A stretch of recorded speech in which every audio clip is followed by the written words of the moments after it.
At this point, it's not photorealistic video. It's not going to pass itself off as something that actually came out of a camera.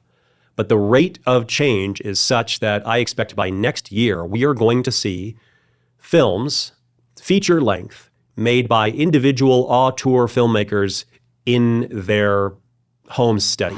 The story is good artists copy, but great artists steal. And now technology is creating art, imitating or stealing from the great creative geniuses of the past, even in media as multifaceted as film. Today we discuss how artificial intelligence is threatening the arts. I'm Joel Ackerman. This is Lightwise.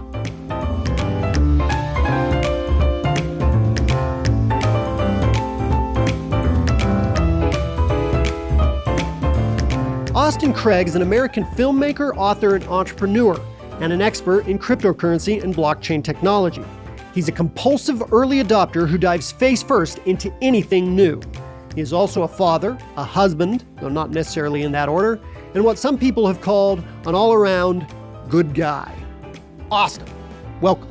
Thanks, Joel. Let's talk first, broadly speaking, about how artificial intelligence is disrupting artistic fields generally. Music, visual arts, etc. Sure. What's happening? Oh gosh, what's happening? Everything is happening. There are specialized AI tools that touch on absolutely every field of art.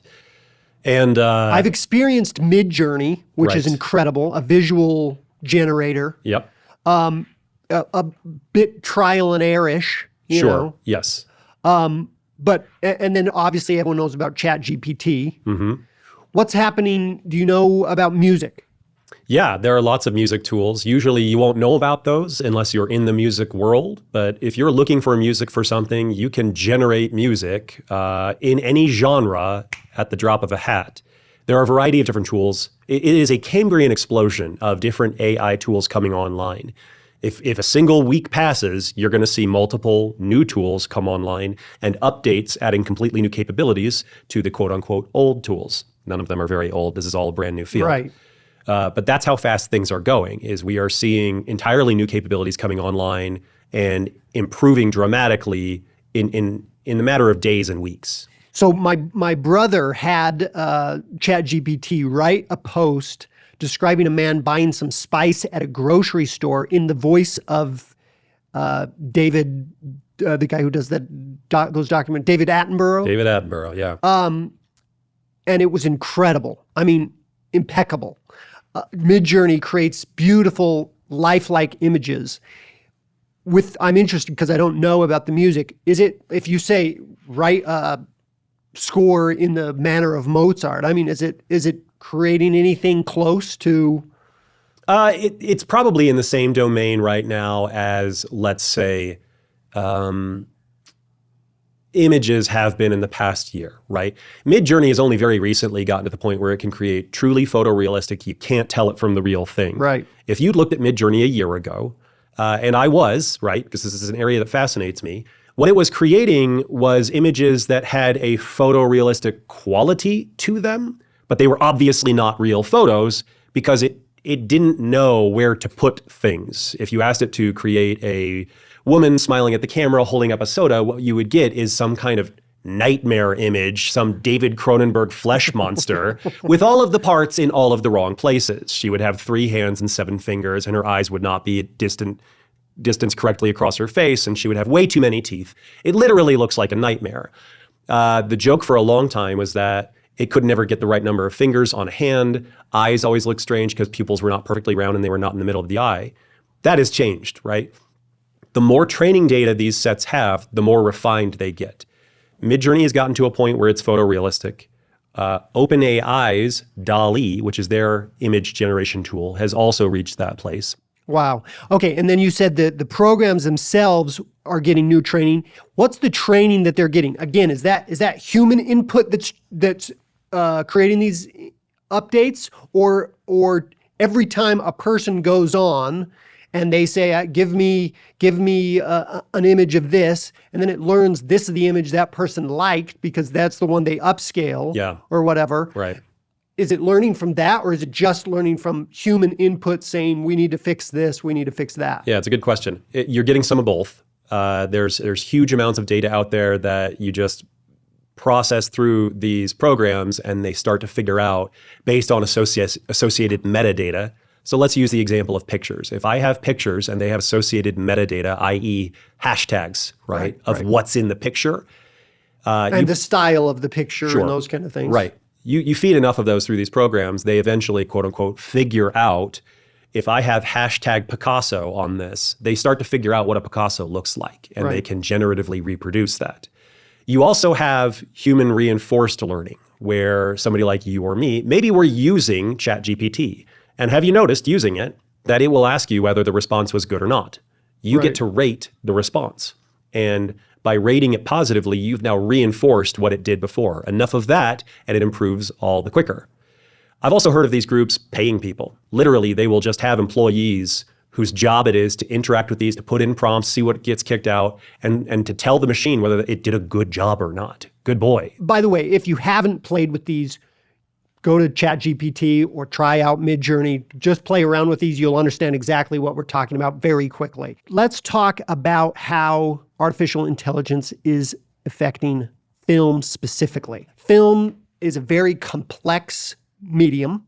There's music, there's words that people speak, there's obviously the visuals, there's visual effects, there's music, and it seems very complex because it can't just be a static image like Midjourney or text words like ChatGPT.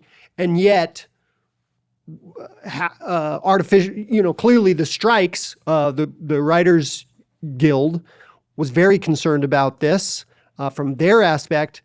How is this affecting film? That's a good question. And the strikes really were largely about this. Obviously, if you're striking, you're probably asking for more pay. But why specifically were they asking for more pay right now? It's because even though this is a brand new tool, AI, things like ChatGPT, Hollywood was immediately on it because they saw how capable it was right out of the gate. With something like ChatGPT or GPT 3.5 or GPT-4, the algorithm that works behind that, they were already using that to produce original scripts. So if you're a Hollywood studio producer and you want a script about a certain thing because you think that's in the zeitgeist and that's going to make money, you could just ask the algorithm, write me an outline for this. Comedy, buddy comedy, road trip, platonic man and woman, and they get abducted by aliens. I don't know. Whatever you want. Yeah. Literally whatever you want. Get as crazy as you want. It can figure something out and it'll give you a response. Hollywood studios were already using this to create original content. And the writers that they would go to normally write an original script were now not getting original scripts or treatments to write from. They were getting a script that had already been written by a machine, and they're being told, punch this up, smooth it out, make it a little bit better to your eyes. Now, this gets a script done a lot faster and cheaper. But the reason it's cheaper is because that writer's getting paid a lot less to do punch-ups than they would be to do an original script. Right. This was absolutely already happening. You and I both know people in Hollywood, mutual acquaintances, who saw this, who experienced this, who were writers there, and suddenly they weren't getting asked to write original scripts. They were just getting asked to punch up whatever ChatGPT spat out. Right. And if you see that happening as soon as the tool's introduced and it's rapidly improving, you have very good reason to be scared for your job. So that's what the strikes were largely about. And if you look at the terms of what they negotiated with the studios, a lot of it was about AI. Who can use it, when they can use it, who gets paid, what the rules are around that in a production. Right. So I actually have here kind of what they won, right? They've recently resolved this. Here's what they won. And I put one in air quotes, and I'll tell you why. I have some questions for you. So number one, AI-generated material can't be considered literary or source material, intellectual property under the MBA. AI technology itself can't be considered a writer under the new agreement. Studios must disclose to writers if and when any material they give writers has been generated in part or in whole by AI. And lastly, writers themselves are allowed to use AI software with studio consent and within relevant company policy when performing writing services. So a question and then a comment. Okay. My question is this enforceable? How do you, because you can say, this feels like AI to me. You can say this, but how do you enforce this? In short, you can't. You cannot. Sam Altman, who's the president of OpenAI, the creators of ChatGPT, has said that it is no longer possible to distinguish between something that ChatGPT wrote and something that an actual human wrote. And by the way, I believe that. I believe if you brought in experts and said, and I don't know with scripts, I don't know, but I believe that the AI is good enough and people are not good enough to be able to discern the difference. Sure. If you show them this piece of music, that piece of music, this piece of art, they'll get it right some of the time. But my guess is statistically, given good enough AI, they're not going to get it right. Yeah, it's a coin flip. You'll get it right sometimes. It's just mostly luck. Right. And again, as with all the other aspects of AI that are rapidly improving, the only real bottleneck is input data, is how much can you train this on? What material is there to train it on? So if the studios haven't already done this, and maybe they've now been precluded from doing this by the agreement that they just signed, but if I were in Hollywood as a major studio head, I would be trying to figure out some way to take a vast library of good screenplays, feed them into an AI and say, give me as many of those as you can. And it'll just spit them out. Now, again, they may be precluded from doing that legally, but is there anything you can actually do to enforce this, especially with the writers themselves, because they've been given permission to use it with the permission of the studio, but you can't tell. Nobody can tell. This is to me the loss. Okay, and I am a writer, so you're a writer. I'm a screenwriter. This to me is the loss in this win. Is that last thing. The writers themselves are allowed to use AI software. I'm not surprised by it because, as you pointed out, artists are going to use the tools they have available to them. Studios are already doing it. The writers are already doing it. They just want to make sure they get their money. And yet, I can't help but feel, as a writer, that the stronger stance, even though it's unenforceable, and that's why I'm not surprised by it, yet I wonder if it should have been taken, is an agreement not to use AI. You don't use it, we don't use it. Let's keep this human-based. What do you think? I mean, if you have an embargo like that prevents you from using the tool at all, what you will really see is a proliferation of people outside the studio system using them to full effect. Which is what's going to happen anyway. Yes, absolutely. There are tools coming online, not just coming online, but really developing and being quite sophisticated at this point, where you can punch in text and get video output, right? So Midjourney is text in, image out. There are now tools that are text in, video out. And just as with Midjourney, when they started, they were horrible nightmare fuel. They kicked out videos that nobody would mistake for the real thing. 4 months ago, there was a video that went viral, and it was from one of these tools that text in, video out. And somebody had said, video of Will Smith eating spaghetti.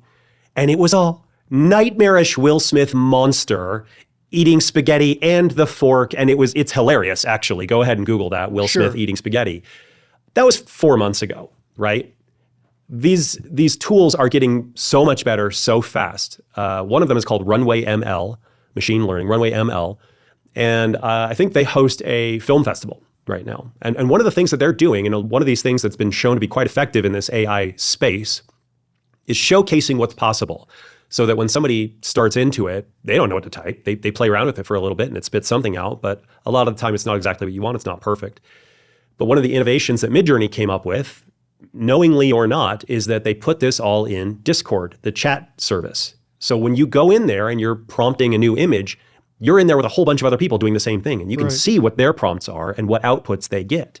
So if you want something that's photorealistic 8K, but you have to have the specific magical words to get that to happen, you may not know that of yourself. You may not figure that out by yourself. But if you're in a room full of other people and you see all of them doing it correctly, you'll pick up on it really quickly. Right. Runway ML and others like Pika Labs, they're kind of figuring this out too. While they don't exist in a chat service, they are doing everything they can to showcase what's going on and to educate people on how to use these tools for the best effect. And it's getting so much better so quickly. You don't get quite as much nightmare fuel. Now, at this point, it's not photorealistic video. It's not going to pass itself off as something that actually came out of a camera. But the rate of change is such that I expect by next year, we are going to see films, feature length, made by individual auteur filmmakers in their home study. Like Simone, the film Simone. Have you seen Yes, it? and that was so far ahead of its time, Right. and I loved it.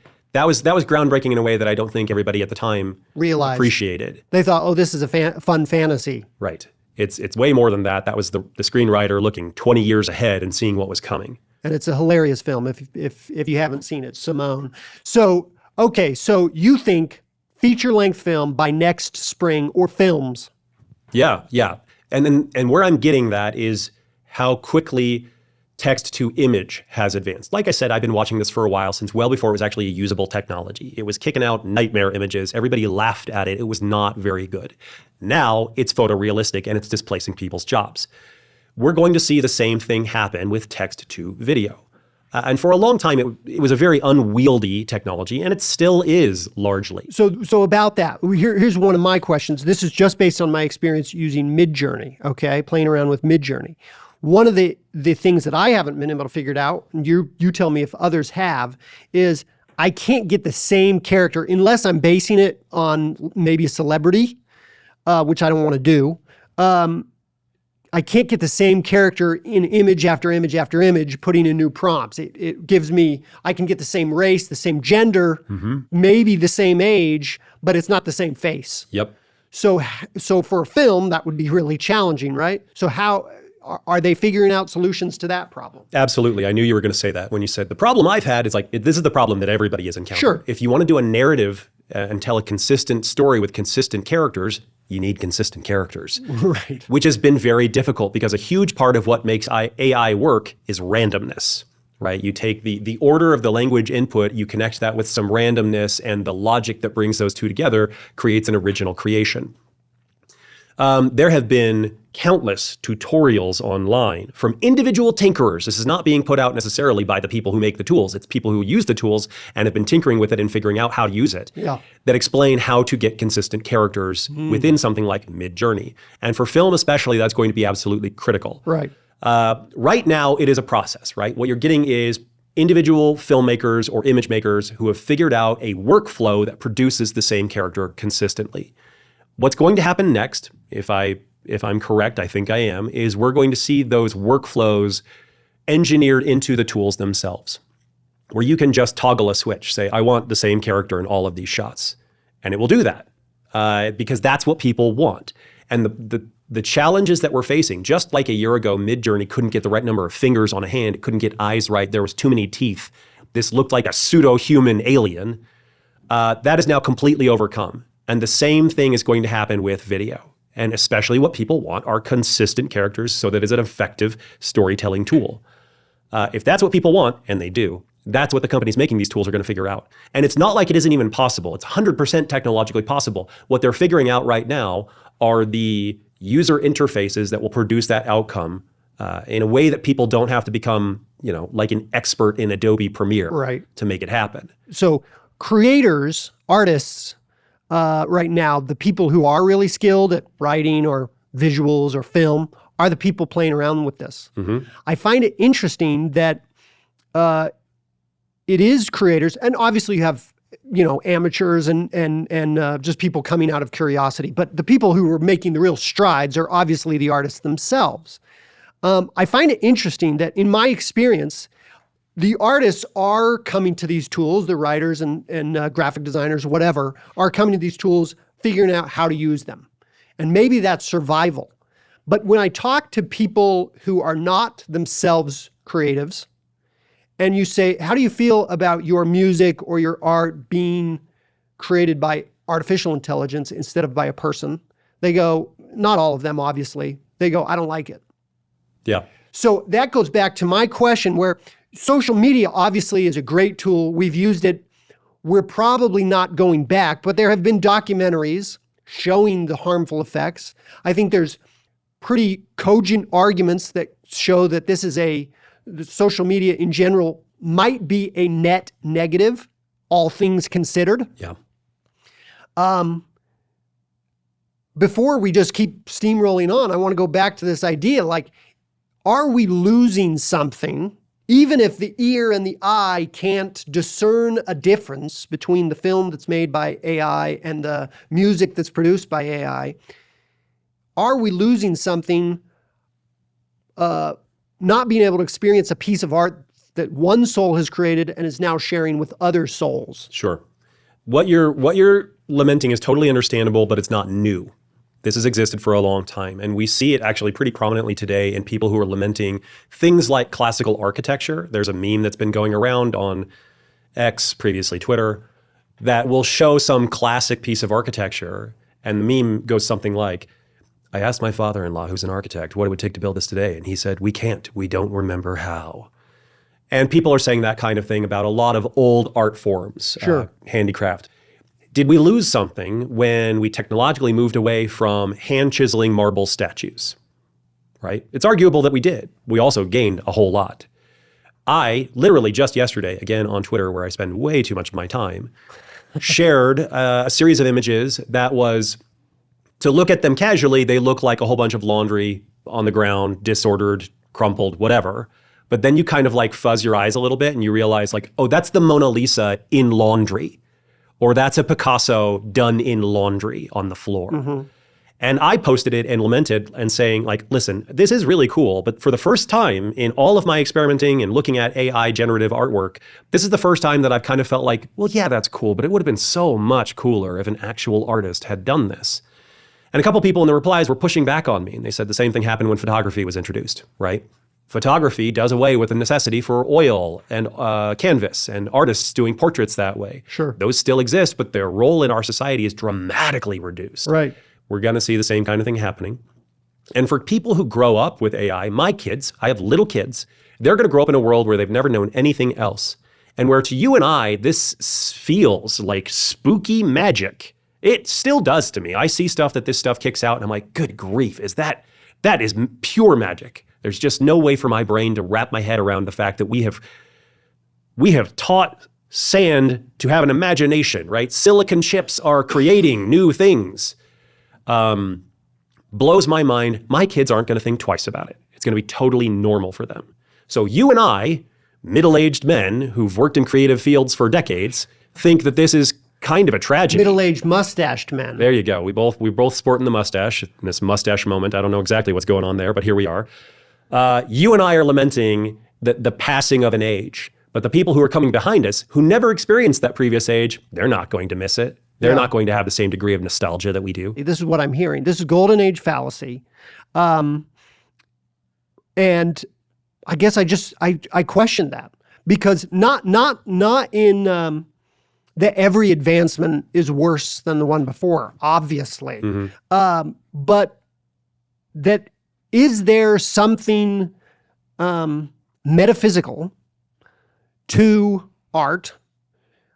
I feel it when I see the difference between the way a home was built, say, by Frank Lloyd Wright, versus a home that's a facade, and the homes that are built to be beautiful in the back versus beautiful in the front, and everything else is stucco. Yeah. You know, there's an idea communicated there, which is I'm going to present myself to the world as being beautiful. Really, I don't have as much money as it looks like I do. Sure. Right? Whereas a different kind of home says something different, which is I'm going to be what I am. Yeah. You can say that's just an intellectual exercise in how you like your home. Yeah.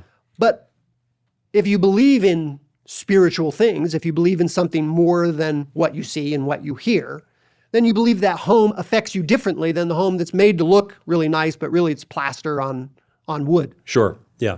So I guess that's what I'm saying is yes, they'll be used to it. They'll grow up with it and therefore they'll enjoy it. But that doesn't necessarily mean that there might be something better, whether it's ahead of them or behind them, that they're not experiencing. Yeah. And will there be a pendulum swinging where you see people going, you know, that AI film is pretty good, but I prefer human-made films. Yeah. will you see that kind of thing? I've asked myself the same question, and to a degree, I've even said that, yes, I predict that will happen. What I was saying in another conversation a day or two ago is that I think the kids who grow up with this stuff today are not going to be wowed by it the same way we are. Where us, it seems like spooky magic to them. It's going to be mundane every day. And Meta/Facebook is leaning heavily into this with their metaverse, right? Mark Zuckerberg has invested many, many billions and is just barreling toward a world where everybody's wearing headsets and they're in this virtual space all the time. But we all also know that Facebook is heavily involved in guiding the conversation and doesn't necessarily like difficult topics, shall we say.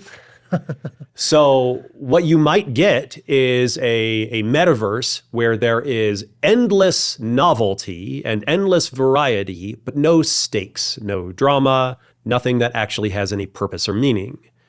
And I think people who grow up with this are going to get bored with that real quick. It will not stay interesting because nothing is actually at stake. And they might find themselves swinging back towards something much more grounded, personal, analog. You might find a generation of kids who are way more interested in Polaroids and 8mm film. And handmade crafts, because they go, oh, this is interesting. A person made this. Right. Wow, magic. Almost the reverse of what you were describing, where they go, holy cow, a human made this? Right. Instead of, wow, we go, wow, a machine made this. They'll be amazed that a person could do the same thing. You mentioned earlier something about social media and how it's argued at this point that it might be a net negative. Just as with social media before, there have actually been a lot of comparisons made to the advent of social media and the advent of AI right now, where it is bringing online new dynamics that could have really negative consequences that we aren't fully anticipating or we're not ready for. But I've actually thought about that one a lot too, because prior to being deeply interested in AI, I was deeply interested in social media when that was all developing. The problem that we see there and the problem that we will see here is not necessarily the technology itself. Technology is neutral. A hammer can build a house or smash a skull. Right. It depends on how you want to use it. And a lot of how we use these things is based on business models. What are the business incentives? How do you actually make money using it? Something like a Facebook that uses third-party advertisers is going to have a very different incentive than something that you pay a subscription for yourself. We might say a similar dynamic happened here. Whether or not this turns into a dystopian Black Mirror nightmare really depends on the built-in incentives and how we use it. This could usher in an incredible blessing for mankind, or it could be the beginning of the end, the apocalypse as we know it. It really is just a question of how we want to deploy this into the world. Tell me how we get to the end of the world as we know it through AI, because I'm interested in that idea. Do you think that, I'm guessing you don't subscribe to the belief that AI will become sentient and try to kill us? Or maybe you do. Well, those are two different things, right? You said will become sentient and try to kill us. Okay. It could conceivably try to kill us without ever becoming sentient, right? Right. That's the paperclip Yes. model, which explain that briefly. The paperclip model is something like you're a paperclip company. You want to make as many paperclips as possible. And now you have this incredible AI that is very good at optimizing processes, at sourcing resources. And so you tell the AI, hey, paperclip making machine, we're a paperclip company. Can you figure out how to make as many paperclips as humanly possible? And the machine says, yes, we can do that. And then it gets to work making paperclips in ways that you could never possibly imagine, until paperclips are being churned out way more than you can actually sell on the open market, and until it's actually destroying the building that you're in by turning those atoms into paperclips, until the paperclip machine makes nanobots whose only job is to make more paperclips, and eventually the entire globe and every atom on it is incorporated into a paperclip, right? It's a fun thought experiment. Yeah. Especially if you love paperclips. Which maybe if you're a huge fan of paperclips, this sounds great. But for the rest of humanity, that sounds like a horrible, hilarious nightmare that's our dooms to become paperclips. Right. There are many different versions of this, and that's obviously a simplified, kind of silly version. Right. But there are also sophisticated versions where if AI is embedded in everything and AI advances far beyond what an individual human can think of, what the smartest human can think of, what the entirety of humanity can think of, then eventually, how do you control something that's dramatically more intelligent than you and the smartest person you know and all of humanity put together? Right, and that they won't see us as an enemy, but they'll go, like we build a house and we don't think of the ants that are living in the ground, they just go, just get rid of these guys. Yeah. They're in the way of whatever we're trying to do. And it doesn't even have to have malice, or it doesn't have to... It's just It doesn't have to even like disregard what we're saying. It may be trying in earnest to do exactly what we asked it to do. But unless you give it the perfect prompt with no negative externalities, then it will do stuff that you never imagined. This is kind of already played out a little bit. There was a war games exercise where the AI was given points for taking out enemy targets, except for certain targets that were designated off limits.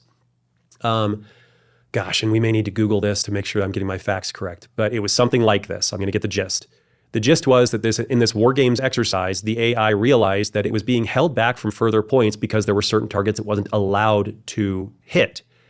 So what it did was hit its own communication tower so that it couldn't take any more instructions. So you couldn't tell it to stop. And that way, by the rules of the game, it got more points because now it could take out all the targets. All it was trying to do was optimize its score, but it found completely novel, brand new ways to increase that score that a human brain would never have thought of.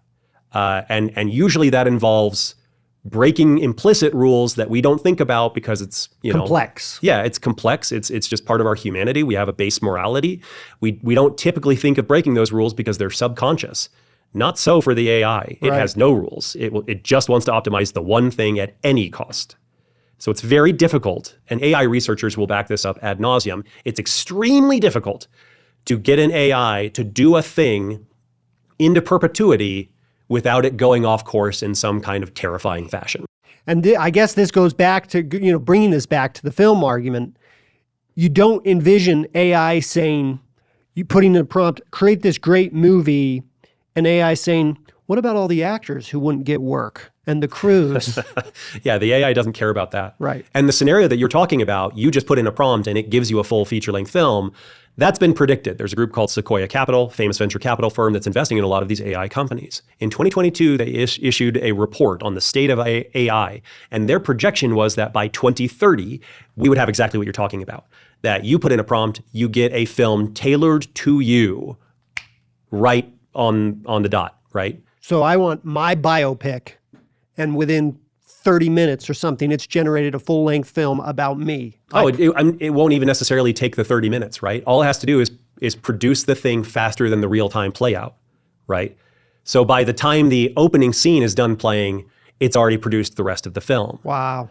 Now, this was Sequoia Capital's report in 2022, that by 2030, we would have that. They have now released the 2023 report. And with many others in the AI industry, what they have found is that actually we're moving way faster than any of us expected. Okay, so we've talked about this from an artistic point of view and consuming movies, consuming art. What about the societal ramifications such as deepfakes? Is there going to be technology that can distinguish, that AI cannot reproduce, that can distinguish a piece of artificially created video, let's say, from one that was of an actual person being filmed? That's a really good question. My belief is that it won't be possible. Right now, it probably is, right? Right now, it's an arms race between who can create the most lifelike, realistic material and who can detect this material and distinguish it from actual real life. But that is an arms race, and that doesn't have an end point where suddenly somebody has won. It's going to be neck and neck. You're going to have more compute, more sophistication to be able to figure out what's real and what's not. One thing that I have wondered about is whether it might be possible, another area of interest for me is blockchain technology, Bitcoin, that kind of thing.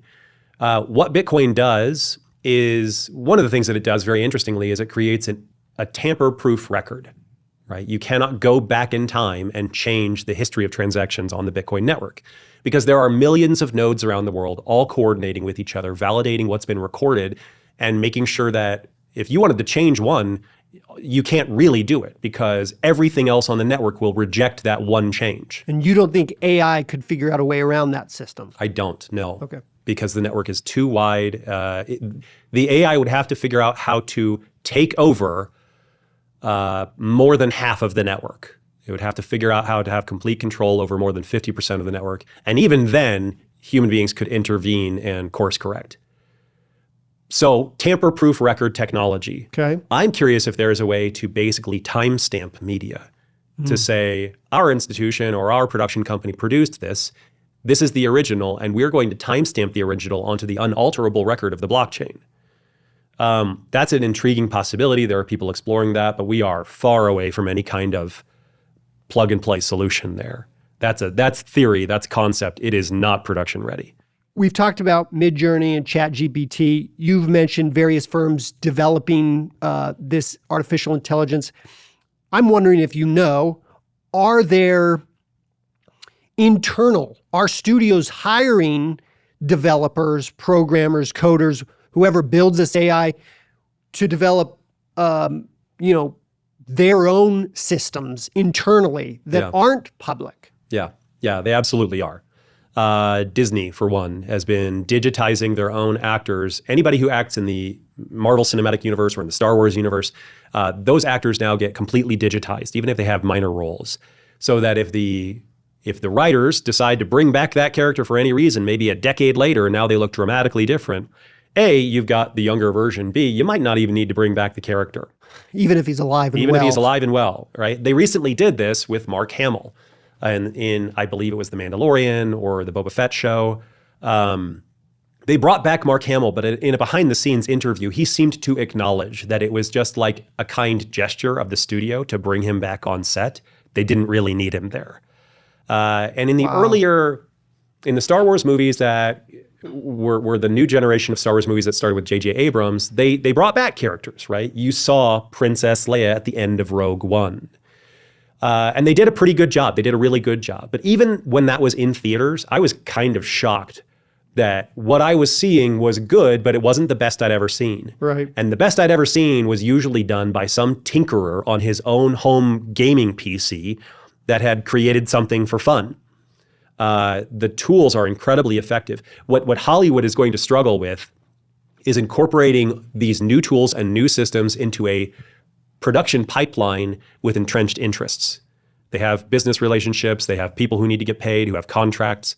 There are ways to do this that are better, faster, cheaper, but this, again, was what the strikes were about. Right. So, but the strikes only affect the unions, and it's a little bit related to how do you enforce it, right? Mm-hmm. Yep. And therefore, even if the unions win, can they really win? Because A, it's not enforceable, and it only protects the union. And I think what you're saying is anyone outside of the union, writer, filmmakers who aren't in the unions and therefore are not bound by these rules are going to start creating better and better material. Yeah, absolutely. And therefore, at the end of the day, what happens to the studios? Yeah, it's a really good question. And I wonder whether we're seeing the beginning of a slow decline of the studios, whether they can actually adapt to use these new tools and do it these new ways. But even then, even if they do incorporate them, it's going to be a heck of a coordination effort because a studio is a coordination between a lot of different people and a lot of different groups. If these AI tools are getting as good and as fast as we think they are, like I said, we're going to see feature-length material next year from individual auteur filmmakers. And it'll be novelty at first, right? They're not going to come out of the gate perfect. But give it a little more time, maybe 2025. I don't know. At some point, we're going to see material from individual filmmakers that is true cinema, that is true cinema quality, that is true auteur storytelling in a way where it's not the novelty that keeps you there. It's the fact that this is actually a stirring narrative about characters that you care about and brings emotion into your life.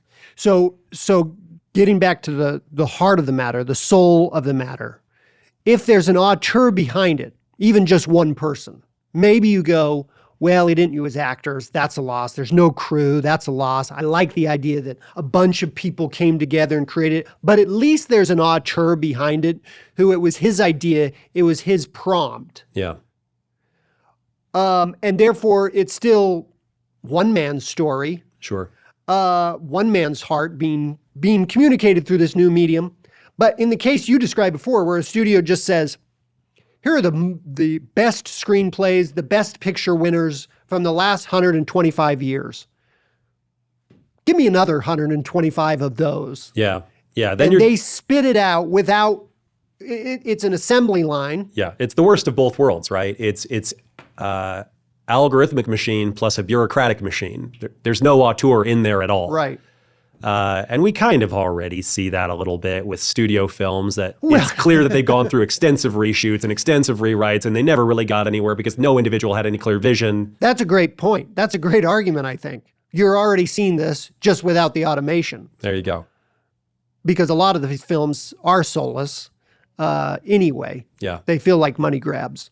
It's hilarious sometimes to see these movies that are just so transparently bad, where it's like, in no way or is just this transparently unoriginal. Yeah. Yeah. I mean, speaking of J.J. Abrams and the new Star Wars, there you go. Yeah. Yeah. I mean, we're getting into my artistic opinion now, but Sure. The Force Awakens, it was like, so let me get this straight. We're bringing back the Death Star. We're bringing back the old characters. We're breaking into we brought back the Empire. I thought we beat the Empire. Right. I guess they're just back under a different name now. Right. With no explanation. None at all. Somehow Palpatine returned. And it's like, that's it? That's all you're going to give me? Somehow Palpatine returned? He doesn't get a backstory? It's just somehow? We see this kind of thing all the time. It's kind of the rule, not the exception. Because, as I said before, the business at play here is to sell stuff. It's the exception, not the rule, that you see an auteur visionary director, an auteur visionary piece of art. Even though the studio system is the one supposedly responsible, it's a business. They're the ones putting stuff out there that might fill that niche. I also think, like I said before, I think that younger generations are going to pull back from this. It's not going to get as bad as I'm imagining. There will be a swinging back of the pendulum. There has to be. There has to be. Because at a certain point, people are going to be grossed out by some things that AI wants to do. Right. Just as we're seeing a pullback from social media. 20-year-olds do not use social media the same way that you and I might have used social media 15 plus 20. years ago. Right. We were very excited. It was novel. It was new. It was exciting. It was a great way to connect with friends. Most of the major platforms are not good at that anymore. They have optimized for different things, for their bottom line, but in so doing, they have ruined what brought people there in the first place. We're going to see the same kind of thing happen with AI. So in as much as I'm projecting linearly that it's all going to turn into a dystopian nightmare, I don't actually think that's going to happen. I think society will course correct. We see things move in waves, and I think the wave will pull back at some point. It's good to know. So I guess the last question I have for you is, what does this mean for the actors and writers moving forward, and the crews who work on these films? Will part of the course correction be kind of what I've posited, that people will want, even though the difference in output may be negligible, if not zero, people will want something they know was human-made, not machine-made? Or will these careers go by the wayside? It's a good question. One difference that I think is important to draw is whether you're creating something for an audience interested in art or an audience interested in entertainment.